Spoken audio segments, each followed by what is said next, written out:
Hey guys, and welcome to Petrol and welcome to this week's Midweek 180. I am at home this week, but only for today. Very shortly I am about to leave for a very, very full-on week.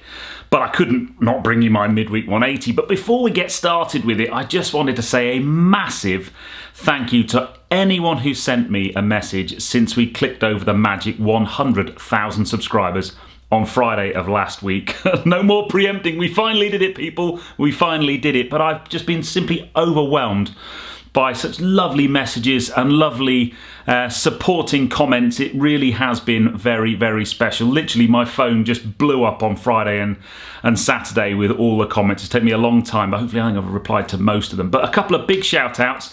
I want to say a massive shout out to Bradley and all the members of SEC private members for sending me a couple of rather special bottles of fizz, which helped me and Mrs. Petroped celebrate on Friday evening. And also the guys at 6 Speed Studios for sending me this fantastic framed picture of Charlie Clubman. Now, I shall put these guys' details in the video description. If you wanted a picture of your car done like this, just head over to their website because it really is very cool. Loads of really cool details on there. But anyway, let's get cracking with the Midweek 180. If you've not seen one of these before, this is my midweek update where I bring you my news, views and information about upcoming reviews, all filmed in one take. I'm going to put 180 seconds in the bottom left-hand corner of your screen. And that's it, a very simple format. So without further ado, let's get cracking with this week's Midweek 180. I shall start my timer. Okay, leader of the pack last week was Ben Higginson, joined in the Magnificent 7 by Francois G, Goodfest 007, Simon Davey, Simon W, Andy Hopton and Stuart Wright. So whoever puts the first comment this week, you'll be my leader of the pack next week.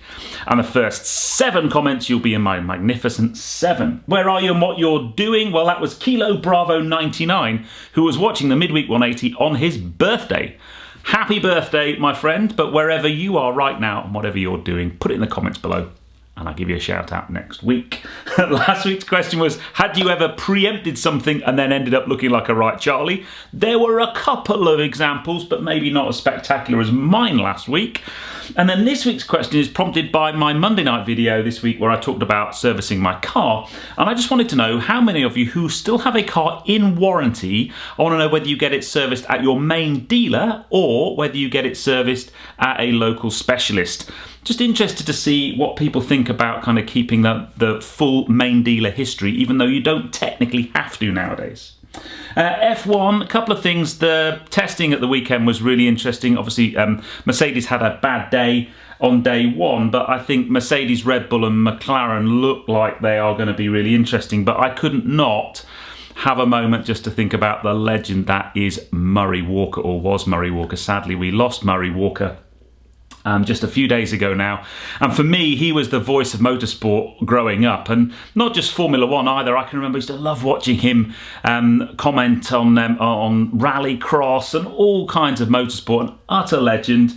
I briefly met him a couple of times at Festival of Speed at Goodwood, but yeah, very, very sad to see him go, although he did have a good innings, but utterly brilliant commentator for getting it wrong as much as getting it right. But yes, true legend. And car news this week. And now, Gordon Murray Automotive, I missed it on the Midweek 180 a couple of weeks ago.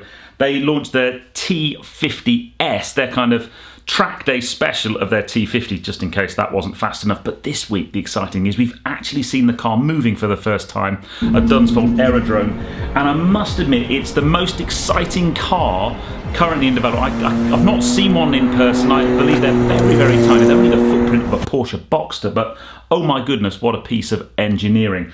And I can't wait to see more about that car, so truly exciting. Couple of bits of news. So Vintage Voltage is back on the telly box. It actually started last Friday. It's on a Friday at 9 o'clock on D-Max. And that's on you can get that on Freeview. So if you didn't capture the first series of Vintage Voltage, we are back on the telly box, me, Moggy and the team. And then this Friday's video at 6 is the Jaguar I-Pace. And I'm asking a simple question. Is it good enough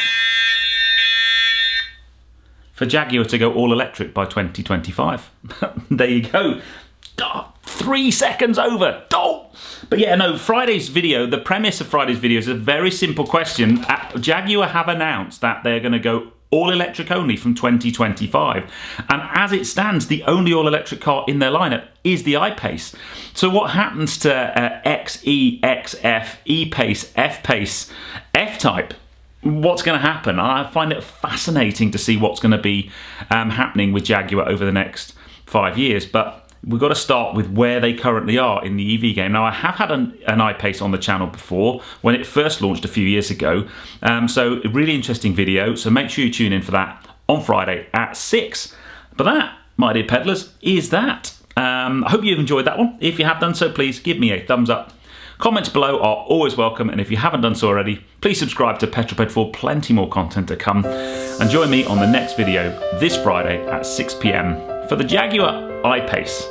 Is it good enough for Jaguar to go all electric by 2025? Simple question, pretty complicated answer.